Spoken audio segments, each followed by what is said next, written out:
Hey, what's up, guys? Today I'm going to show you my Dragon Ruler deck profile for Aliance Insight. Honestly, this deck is a lot better than I thought it was after playing some matches with it, so I want to go ahead and talk about it. First thing I'll say is that this list is not mostly mine. A friend gave me his list, Richard, and I just made a couple of changes, but not many. So shout out to him. But anywho, yeah. Starting off, you have the Dragon Ruler cards, 3 Tempest, 2 Redox, 2 Blaster, and 2 Tidal. So Tempest is the one ran at 3 because it's the best one to draw, because it has the hand effect to be able to discard itself and a wind to search any dragon from your deck. So pretty solid, well, decent.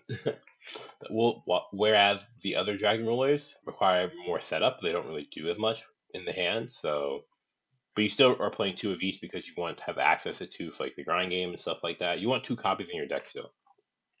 Next, you have 3 of the Spectral, the Dragon Ruler Flickers. This is the light one. This one is like one of the best cards in your deck to draw because it just searches 2 Dragon Rulers and gets your names in rotation. Next off, you have 3 Stream, 3 Lightning, 3 Burner, and then 3 Reactin. So I'm playing. So you play 3 of all the baby rollers. The baby rollers are pretty solid because not only do they put a level 7 body on the field, then once you get that body into the graveyard, that body is also an extender. So it's basically like 2 bodies in one, which is not bad. So you don't want you want to draw these cards. They're definitely better to draw than like these regular rollers. Uh, Then you have the Arm Dragon package, which I'm playing 3 level 5, 3 level 7, and then 1 level 3. These cards are pretty solid. So one problem with Dragon Rulers is that you use a lot of cards to play, and you can go really neg really quickly.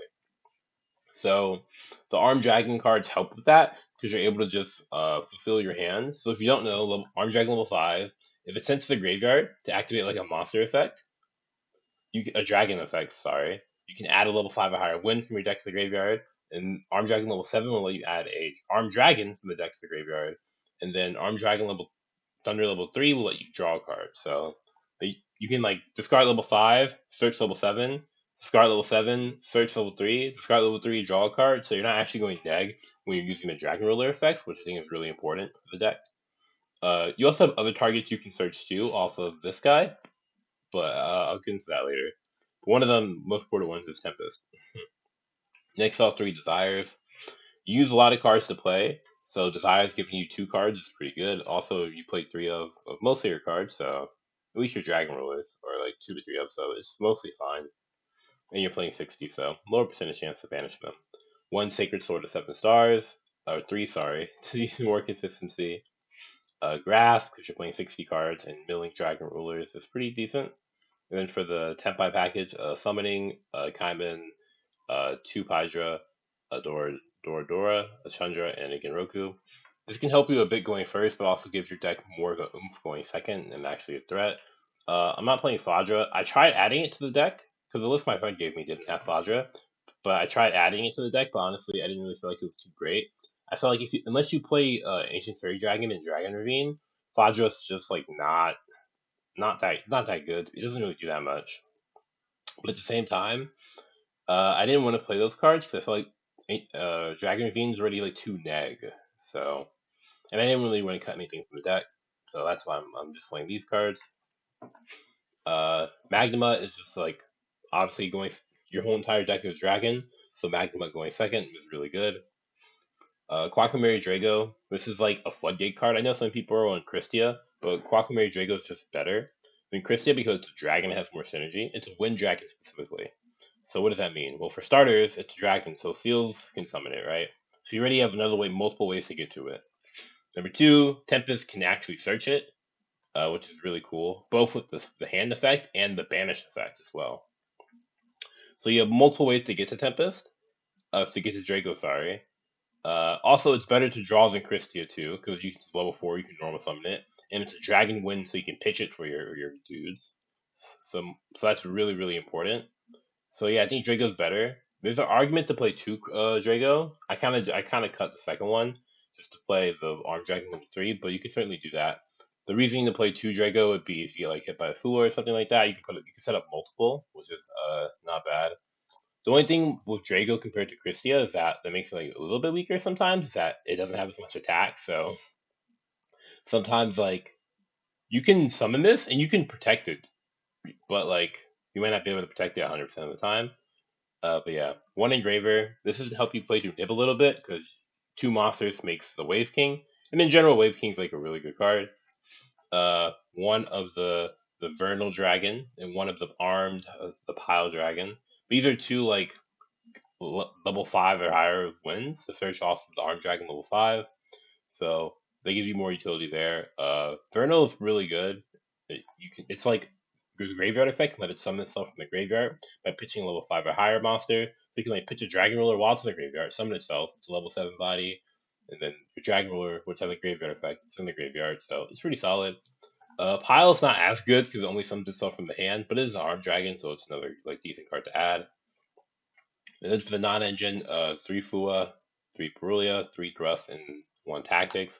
This deck is pretty tight on space, to be honest, not going to lie. But you want to play high impact cards because you don't have that much space for non-engine, so I'm playing the Molcharmies and Thrust. There's also an argument to take out the Thrust and then put in more Molcharmies, but I'm not entirely messing with that. Anywho, for the extra deck now, you have 2 Chasma. This card is really solid. It helps you get your play started, and then you can play the second one for the grind game. One of the Eclipse. Uh, it's a spell trap negate and also helps you like get your plays into rotation. One of the Disaster. This card is pretty cool, and it's not that hard to summon.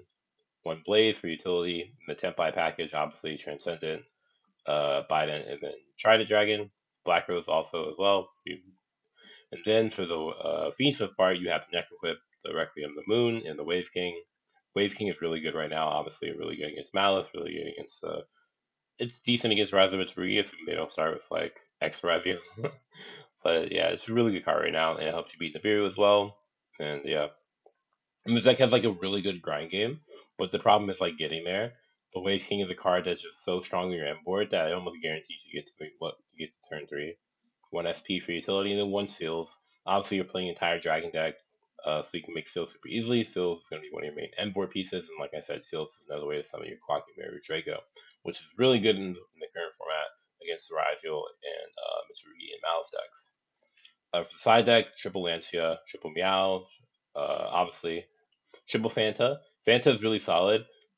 You're playing 60 cards. We don't have that much space for non-engine, so you want to play like impactful cards. Fanta is really cool because it gives not only it gives you a higher percentage chance of seeing some of these blowouts against like Malice and whatnot.